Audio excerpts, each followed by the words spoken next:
Hey, what is up, everybody? This is Dan from the Rebellious Noise Pro Wrestling channel, and I am here to talk all things Monday Night Raw. That's right, guys. I am here to lay the SmackDan on Monday Night Raw. Now, you may notice that it is actually a very much an earlier time of day than I normally would record. Well, that's because, as you can tell by my accent, I am English, and there is a big football match coming up a bit later on, right around the time that I would generally be recording this show. So forgive me for that, guys. Come on. So Raw this week. Yeah, I thought it was okay, actually. It wasn't a bad show, in all fairness. The night kicked off with Adam Pearce and Sonya Deville basically announcing that there was going to be a battle royal to determine the final member of the triple threat match. So, as you know, it was announced, obviously, the last chance match for Money in the Bank, Drew McIntyre, Randy Orton, AJ Styles. For some reason, Randy Orton wasn't at Raw. We understand that, obviously, there's no word on whether he's injured or whether it's just something else, but Randy wasn't there. So Riddle was basically saying, look, let me enter the Battle Royal and I will essentially take his place. So we do have the Battle Royal.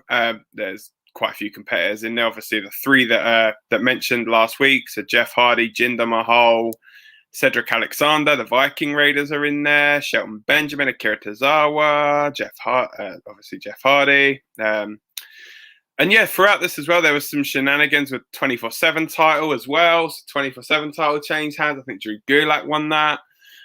But yeah, came down to Riddle and Damian Priest, and Riddle ended up winning the match by basically kicking Damian Priest clean out the ring.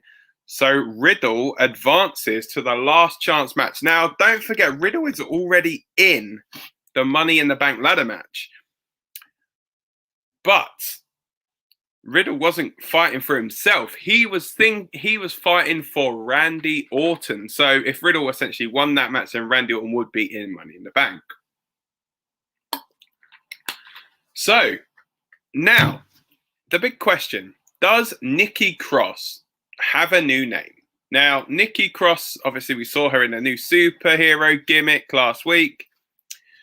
She took on Shayna Baszler here, but yeah, Nikki Cross, she is essentially referring to herself as Nikki Ash, ASH, almost superhero.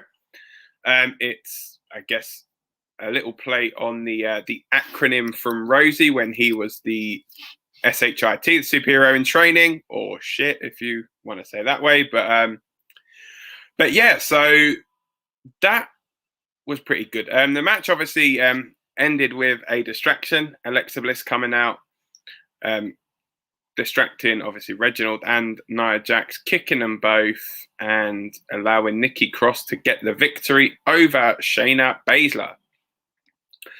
So then we move on to the face-off between Kofi Kingston and MVP.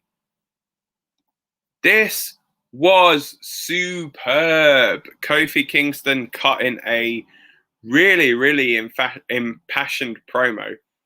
Essentially called out MVP for being a fraud. Was saying to him, look, I was champion for 6 months. You've been playing on having a knee injury for 6 months, but yet you say that you can't do this, you can't do that, but yet you're well enough to kind of interfere in matches. You're well enough to cost people matches.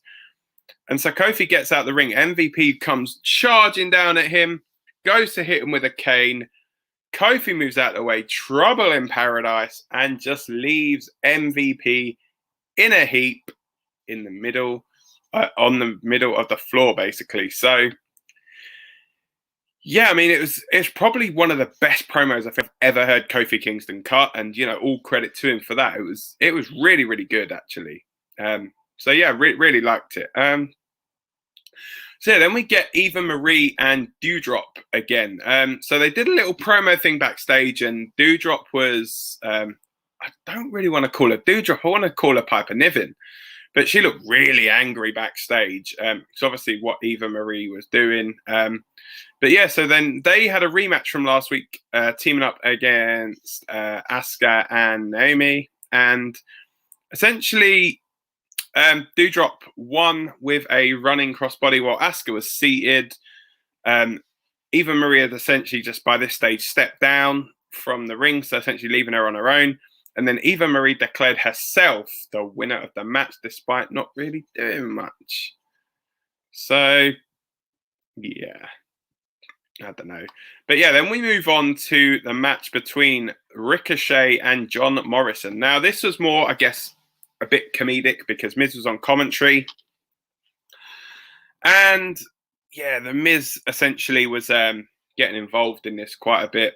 And obviously, you see with the dripstick and stuff, ended this match basically with a double count out.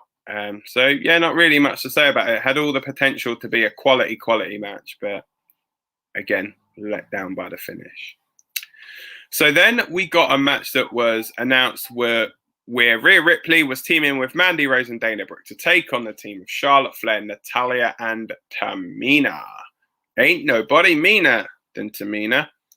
Yeah, this was a decent match, decent backwards and forwards match. And it was one when Charlotte Flair hit a big boot on Mandy Rose. Afterwards, Rhea hit a chop block on Charlotte Flair. Still unsure as to the alignment of Rhea Ripley. Is she meant to be this baby face that has heel tendencies, or is she just going to be a bit of a git, basically? I guess we ain't going to know. I don't even think they know, to be fair. So then we get on to probably the brutalest, hard-hitting match on the show. That was Elias taking on Jackson Riker in a strap match. Now, they did not hold back, beating the absolute living heck out of each other. But yeah, it's a really, really good match. I did enjoy this match, and Jackson Riker ended up getting the victory over Elias.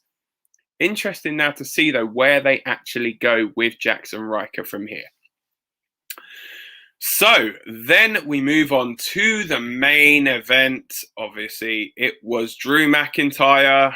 AJ Styles meant to be Randy Orton, but it was Riddle who was in the match instead. Now, you thought Riddle had this match won for Randy Orton, hit the RKO on AJ Styles, but Omos pulls him out. All of a sudden, in runs Drew McIntyre. Big Claymore. 1, 2, 3. Your winner and the man advancing to the Money in the Bank ladder match, Drew McIntyre. Drew now joins the field there with Riddle, Ricochet, John Morrison, and Big E. It's looking like a decent, very decent Money in the Bank card there, actually. Very hard to pick a winner this year from the Money in the Bank, from either one, actually, the men and the women's. They're both quite... both going to have quite a lot of good talent in it. So, but yeah, I think overall this episode of Raw was actually pretty decent from start to finish. You know, it didn't drag too much. So yeah, I mean, obviously looking forward to what NXT has in store tonight. The only thing, guys, I'm actually going away.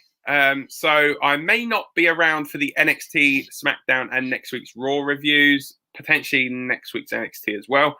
Obviously, I'm going to see. It all depends on, obviously, whether I can get around to watching the shows. There may be the odd little bit here and there. May not be like a fully fledged all bells and whistles episode, but you know, I may do a little something here and there if I get some time. But yeah.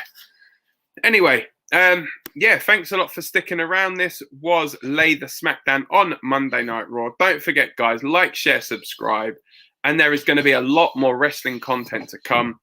But for now, that is everything, guys. Take care, and I will see you all very, very soon. Bye.